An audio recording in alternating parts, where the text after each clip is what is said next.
South Australian shepherds depended entirely upon the Murray River. Every flock they drove, every camp they raised, and every long overland journey eventually bent back toward its waters. The river was not simply a resource.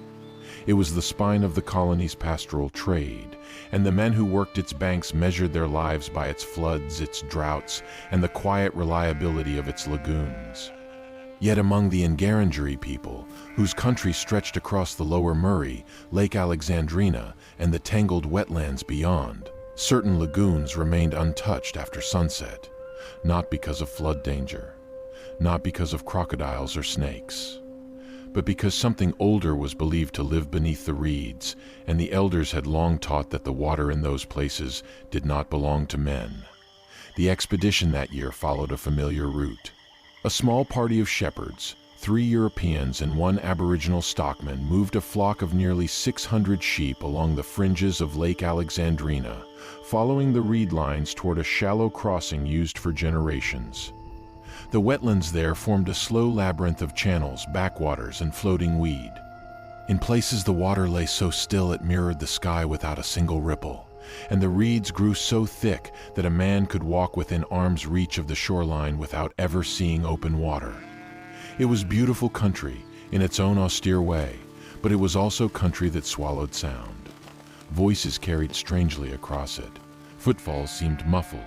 Even the sheep grew quieter as the party moved deeper into the lagoon systems. The Aboriginal stockman, a man in his 50s who had worked stations along the Murray for most of his life, guided them without complaint through the first 2 days. He spoke little, and when he did, he spoke plainly. He knew the crossings. He knew which channels ran deep and which ran shallow. He knew where the current shifted beneath the surface without warning. And on the 3rd afternoon, as the flock approached a broad lagoon fringed with dense floating weed, he stopped walking and would not go further. He told the shepherds, in the measured way of a man who had said the same thing many times before, that this water was not to be crossed after sunset. He did not raise his voice. He did not gesture. He simply said that the lagoon belonged to something else, and that the elders had taught, for as long as anyone could remember, that men who lingered on its banks after dark were not always seen again. He asked the shepherds to camp further inland, away from the reeds, and to wait until first light before attempting the crossing. The younger men laughed, not cruelly, but with the easy dismissal of men who had spent years on stations and considered themselves practical. They had heard warnings like this before in other places from other guides, and they had learned to file such stories away as folklore. The older of the Europeans, a shepherd named Whitfield, was more polite about it, but he too decided that the crossing would be made the following morning, and that the camp would be set within sight of the water. There was good grazing along the lagoon's edge, and the sheep were tired. The Aboriginal stockman did not argue. He simply moved his own swag 100 yards further from the shoreline and sat with his back to the reeds. The evening that followed was, at first, unremarkable. The water lay perfectly calm, so calm that the reflection of the sky seemed painted onto its surface. Then, without any obvious cause, the pelicans that had been drifting near the far bank rose together and flew inland. The ducks that had been feeding in the shallows abandoned the reeds within minutes. The frogs, which had been calling steadily since dusk, fell silent one section at a time, as if something were moving slowly along the shore and quieting them in turn. The shepherd's dogs, usually eager to work the edges of any water, refused to approach the lagoon at all. They lay flat on the ground with their ears pressed back, watching the reeds without blinking. If you have ever wondered what happened to the men who ignored those warnings, follow this account of one forgotten shepherding expedition into the wetlands of South Australia, and decide for yourself whether the shepherds encountered an unknown aquatic predator or one of the oldest Bardian spirits preserved in Ngarrindjeri tradition. The first sheep disappeared without a sound. There was no splash, no bleeding, no struggle. One moment the animal was grazing near the lagoon's edge, close enough to the reeds that its wool brushed the outer stalks, and the next moment it was simply gone.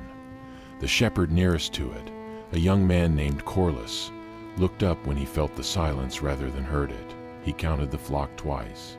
He walked the shoreline. He found the animal's hoofprints pressed clearly into the mud, following the natural slope toward the water, and then he found where they stopped, not tapered off, not scattered, stopped at the very edge of the lagoon, as though the sheep had walked to that point and then been lifted straight up. The men searched the reeds for nearly an hour. They found nothing, no blood, no wool caught on stalks, no drag marks. The water, when they finally leaned close enough to examine it, showed no sign of disturbance. The reflection of the sky was unbroken. By morning, 2 more sheep were missing, the pattern repeated. Hoofprints leading to the water, no tracks leading away, no sound in the night to explain any of it. The shepherds tried to rationalize what they were seeing. They spoke of dingoes, though dingoes leave carcasses and blood. They spoke of quicksand, though the mud along the shore was firm and shallow. They spoke of theft, though there was no one within 30 miles who would have taken the trouble. Whitfield, the older man, said little. He kept counting the flock. Corliss began sleeping with his rifle across his chest. The nets they set for river fish came back torn, not chewed, not frayed. Torn in long, clean rents, as though something heavy had passed through them and continued on its way without slowing. The anchor ropes on their small flat-bottom boat were cut in the night, and the boat itself was found overturned in the shallows the following morning, its hull scored with shallow parallel grooves that none of the men could identify. And along the lagoon's surface, mats of floating seaweed drifted steadily against the current, as though something beneath them were guiding their movement. It was on the 4th morning that the Aboriginal stockman finally spoke the word aloud. He did not offer it as an explanation. He offered it as a name, the way a man might name a neighbor he had known all his life. He said it once, quietly, and then repeated it so the shepherds would remember. Muldjewangk. He told them what the elders had always taught. Never swim in these waters after sunset. Never disturb the drifting seaweed, no matter how harmless it appeared. Never whistle across still water, because still water carried sound in ways that living men did not understand. And never remain beside the deep pools after dark, because the deep pools were not empty, and what lived in them was patient. He explained that these were not simply supernatural warnings. They were also lessons, passed from generation to generation, meant to keep children away from the dangerous banks and the sudden drops long before any European had set foot in the country. The Muljawank, he said, had been known to his people for longer than anyone could measure. It was not a story told to frighten. It was a story told to preserve life. The shepherds did not laugh this time. They did not agree with him exactly. But they began, without discussing it, to avoid the shoreline after sunset. They moved their swags further inland. They kept the dogs close. They set no more nets. And when they spoke in the evenings, they spoke more quietly than they had before, as if aware that something in the reeds might be listening. One night, in the last hour before dawn, the seaweed began moving on its own. Corliss was the first to see it. He had risen early to check the flock, and he was standing at the edge of the higher ground when he noticed a broad mat of drifting weed near the center of the lagoon behaving in a way that did not match the wind. There was no wind. The surface of the water was flat, and yet the weed was moving, slowly and deliberately, in a long curving line that carried it against the natural drift of the lagoon. He watched it for several minutes without speaking. Then he watched it stop. Beneath the mat something enormous shifted. He did not see the shape of it. He saw only the displacement, a slow, deep ripple that pushed outward from beneath the weed and traveled across the lagoon in a widening ring. The mat itself rose slightly, as though lifted from below, and then settled again. And in the space of a heartbeat, between the reeds and the drifting weed, Corliss saw 2 amber eyes open just above the waterline, looked directly at him, and closed again. He did not move. He did not call out. He stood on the higher ground with his rifle in his hands and watched the water for nearly 10 minutes before he was certain the thing had gone. When he returned to the camp, his face was pale enough that Whitfield asked him twice what he had seen. Corliss described the eyes. He described the ripple. He described the way the weed had moved against the current. He did not describe a creature, because he had not seen one. He had seen only what the creature had allowed him to see. Over the following days, the sightings continued in the same restrained pattern. A long clawed hand, dark and slick with algae, gripping the muddy bank near the crossing before slipping back beneath the surface. An immense tail, muscular and ridged, disappearing into the reeds after a heavy splash that no one could trace to a source.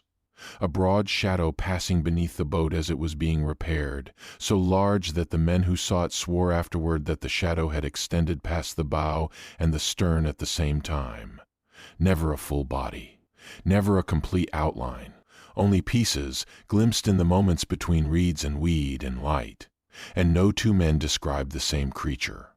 Whitfield, who had glimpsed the head only once, at dusk insisted it was reptilian. He spoke of a broad, flat skull, ridged along the brow, with the heavy, patient jaw of something that had learned to wait. Corliss disagreed. He had seen the same head, or a head like it, on a different morning, and to him it had appeared newt-like, smoother across the crown, with skin that seemed almost soft. A third shepherd, a quiet man named Bell, would not describe it at all for 2 days. When he finally did, he spoke reluctantly. He said that what he had seen rising briefly from the reeds at the far end of the lagoon had not been an animal at all. He said the upper body had been human-shaped, shoulders, a long neck, arms that were too long. He said it had turned its head toward him before it slipped back beneath the water, and that he did not intend to speak of it again. The aboriginal stockman listened to each account without expression. He did not correct them. He did not tell them which version was true. He said only that the Muldjewangk had been described in many ways across many generations, and that no two elders had ever agreed on its shape either. Some spoke of a great reptile. Some spoke of an enormous newt. Some spoke of a being with the upper body of a man and the lower body of something else entirely. What all descriptions shared, he said, was the eyes. The eyes were always amber. The eyes always glowed faintly in the low light, and the eyes always watched. The men began to compare notes in the evenings, cautiously, as though speaking too plainly might invite the thing closer. They agreed on certain features. The skin, whenever it was glimpsed, was dark and covered in algae, as though the creature wore the lagoon itself. The claws were long, curved, and pale at the tips. The tail was immense and muscular, and when it moved without sound. The creature never emerged fully from the water. It circled the boat when the boat was on the lagoon. It watched from beneath the drifting weed when the men worked along the shore. It slipped away whenever anyone tried to fix their eyes upon it directly. The expedition began to understand, slowly, that they were not being hunted in the ordinary sense. They were being observed, and whatever was observing them had no interest in showing itself completely. Then the river began destroying their equipment. The pattern accelerated within a week. The nets, which had been torn only occasionally at first, now came back shredded every morning, in strips so long and so clean that no fish and no snag could account for them.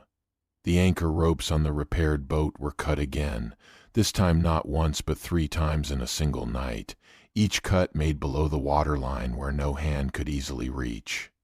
The small flat-bottomed ferry that the shepherds had used to move supplies across a narrow channel was nearly overturned in broad daylight, tilted sharply to one side by an unseen force that pushed against its hull from beneath and then released it just as suddenly, leaving the vessel rocking in water that had been still a moment before. The livestock began to refuse the crossings entirely. Sheep that had waded the shallow channels without hesitation on the outbound journey now balked at the water's edge, pressing backward against the dogs, bleating in a low, continuous way that none of the shepherds had heard from a flock before. When the men tried to force the crossing, the sheep scattered inland. On one occasion, a ewe that had been driven into the water turned in a tight circle and swam back to the shore she had come from, ignoring the far bank entirely. The dogs, which had grown steadily more subdued, would not enter the water at all. They stood at the edge and watched the reeds, ears flat, tails low, and when the men called them, they came slowly, as though reluctant to turn their backs on the lagoon. Boats were pushed sideways by a current that did not exist. The shepherds would set out across a channel with the oars pulling straight, and within a minute the bow would be angled 10 degrees off course, then 20, then 30, as though the water beneath them were moving in a direction that the surface did not show. Floating mats of weed gathered around the vessels in a slow, tightening ring, and when the men tried to push the weed away with their oars, the oars struck something solid beneath it. Not the lagoon bed. The lagoon bed was too deep. Something else. Something that gave slightly under the impact, the way a heavy animal gives when struck through cloth. The sightings, when they came, remained fragmentary. Whitfield, standing in the bow of the boat one afternoon, saw a broad scaled back break the surface for perhaps 2 seconds before sinking again. He described the scales as overlapping and dark, almost black, with a faint greenish sheen where the algae had gathered along the ridges.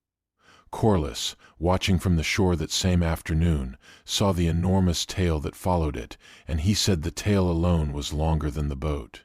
Bell, who had been repairing a net near the reeds, saw the long clawed forelimbs reach up briefly to grip a submerged log before releasing it and sliding away.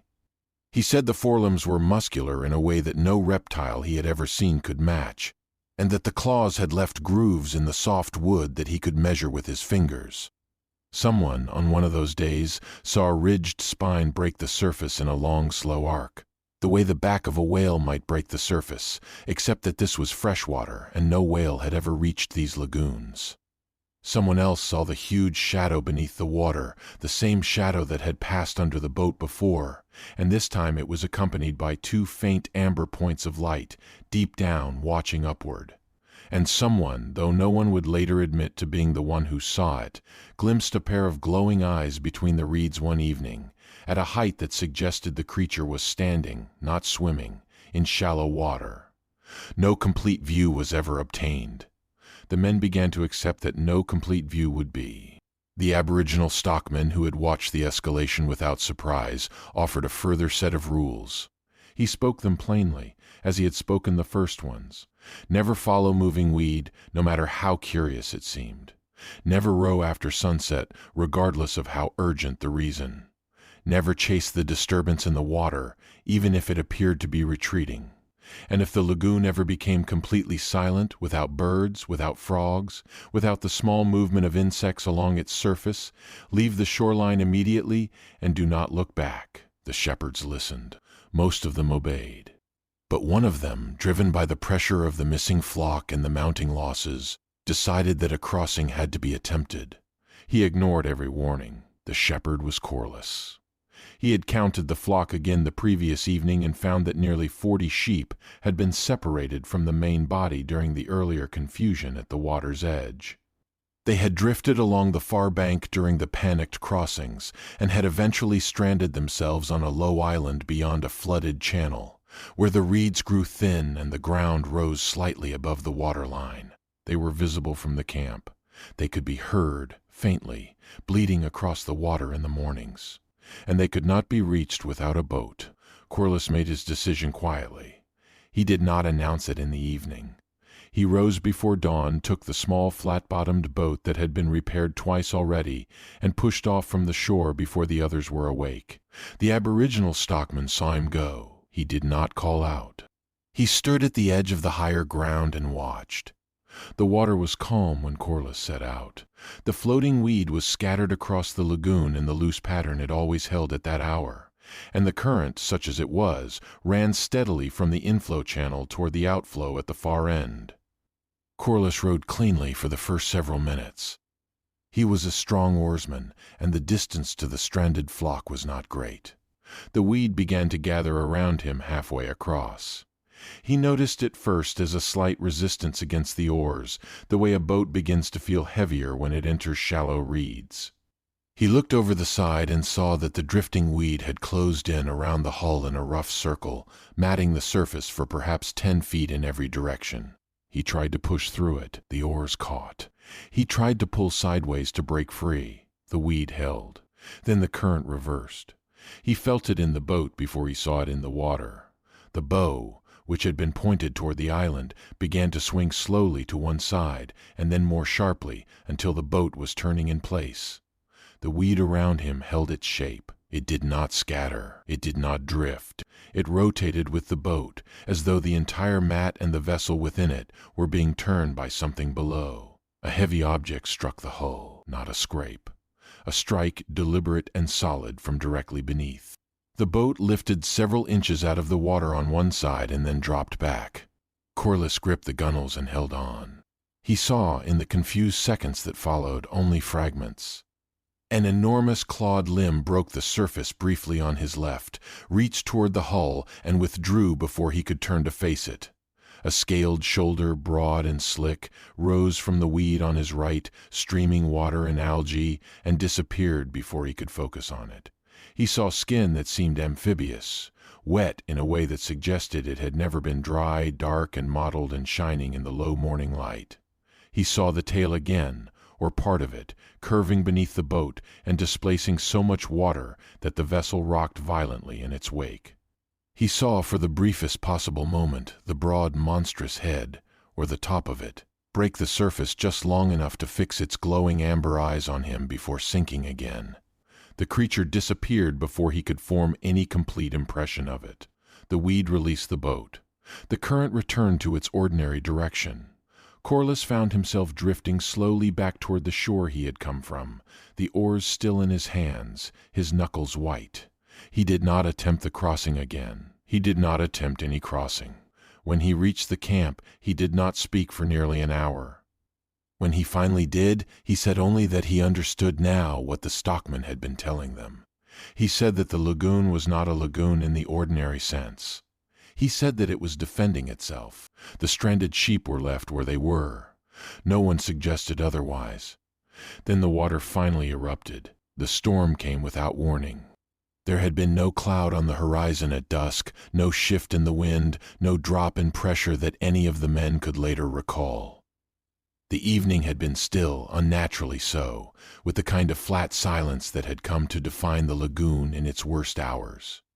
And then, near midnight, the sky broke open. Rain fell in heavy vertical sheets. The wind came from every direction at once, or from no direction at all, twisting the reeds flat against the water. Lightning struck somewhere inland, close enough that the ground shook and the lagoon itself rose in a way that no lagoon should rise. The boat, tethered near the shore, was caught in the surge. Whitfield and Bell had gone to it at the first sound of thunder, hoping to drag it further up the bank, and they were still standing knee-deep in the water when the wave came. It was not a wave of the storm. The storm was moving in the wrong direction for it. It was a single broad swell, taller than a man, that rose from the center of the lagoon and rolled outward in a slow, deliberate arc. It struck the boat and lifted it clear of the water for a heartbeat before setting it down again on its side. The floating seaweed, all of it, across the entire surface of the lagoon, lifted at the same moment. The men saw it in the lightning. Every mat of weed, every drifting island of reed and algae, rose several inches into the air as though pushed up from below by something that spanned the whole lagoon at once. The weed hung there, suspended, streaming water, and then dropped back onto the surface with a sound like a heavy sheet falling onto a floor. And beneath the weed, for the first and only time, the creature became partly visible. Whitfield saw the head. He described it afterward as gigantic, broader than a bullock's, with jaws that seemed to run the length of a man's body. The skin across the skull was dark and thickly matted with algae, so thickly that at first he had taken it for a floating log, and it was only when the eyes opened, both of them at once, that he understood what he was looking at. The eyes were amber, exactly as the stockman had described, and they glowed faintly in the storm light, not with reflected lightning, but with something of their own. Bell saw the forelimbs, 2 of them, or possibly more, breaking the surface briefly as the creature shifted beneath the weed. He said the claws were long enough to curl around the bow of the boat if the creature had chosen to reach for it. He said the skin on the limbs was the same algae-covered dark, and that beneath the algae he could see the faint outline of scales, or perhaps something between scales and skin, that shifted as the muscles moved. Corliss, watching from higher ground, saw the tail.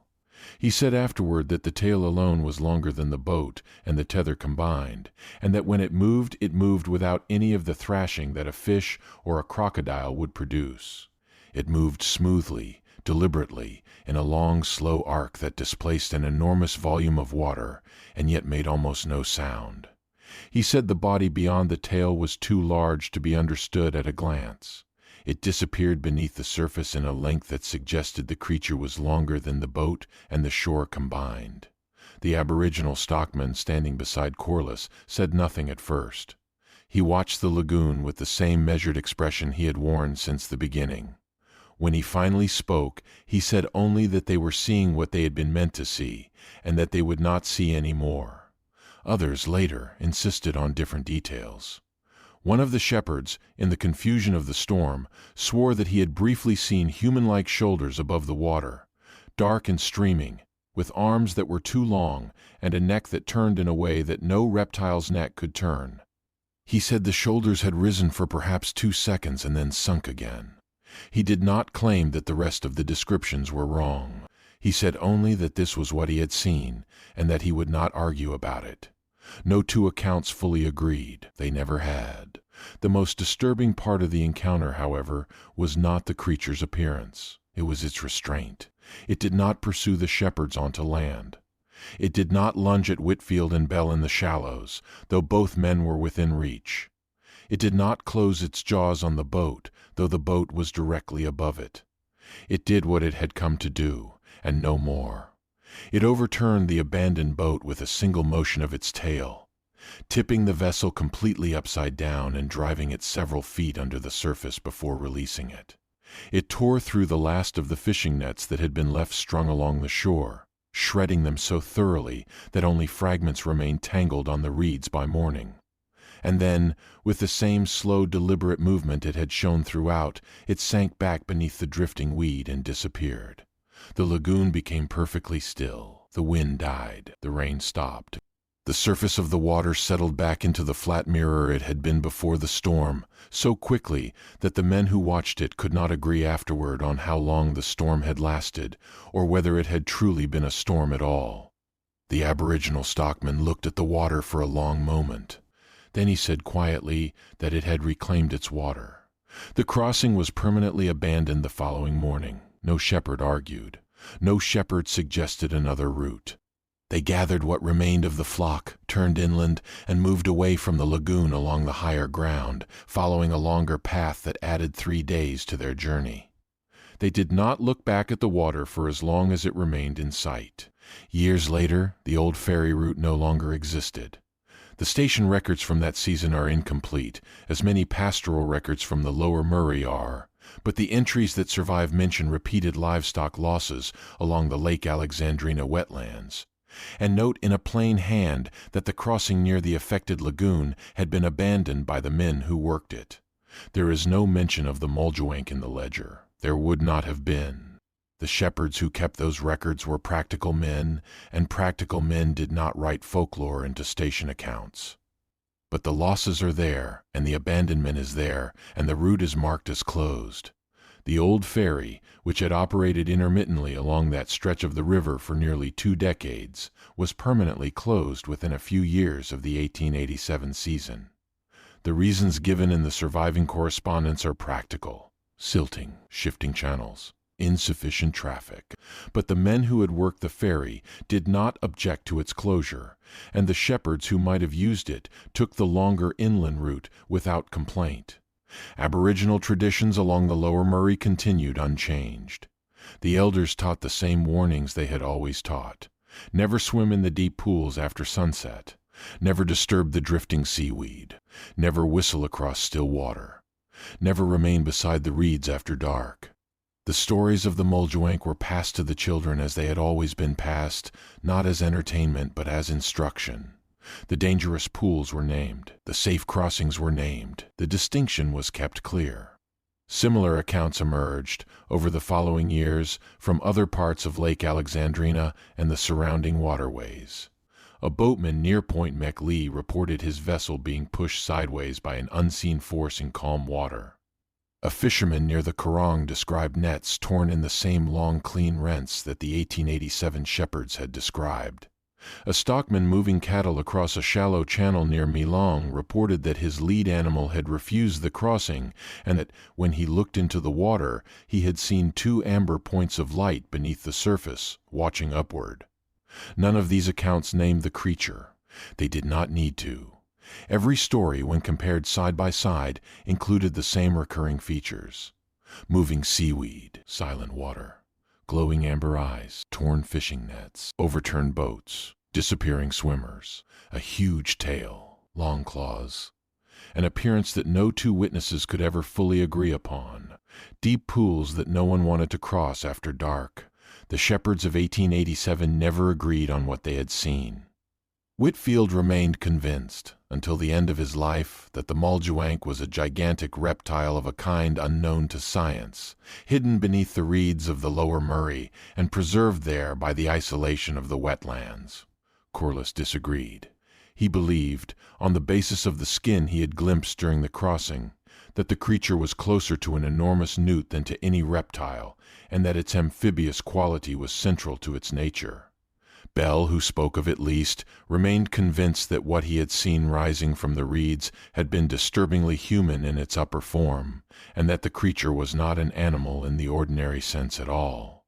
Yet every account agreed on one point: whatever lived beneath those lagoons was never fully seen. Among the Ngarrindjeri, the Muldjewangk was never simply a monster. It was a warning, a reminder that deep water demanded respect, and that curiosity could be as dangerous as the river itself. The stories were not meant to frighten. They were meant to preserve life. They had done so in that country for longer than any European record could measure. Whether the events of 1887 can ever be proven is impossible to know. The men who witnessed them are long dead. The lagoon they described has shifted in shape, as all wetlands shift, and the crossing they abandoned is no longer marked on any map. But one warning has endured along the lower Murray River for generations: if the floating seaweed begins moving against the current, if every bird abandons the reeds, and the water suddenly becomes silent, leave the shoreline immediately, because by the time you realize the Muljawank is beneath you, it has already decided whether you are allowed to leave.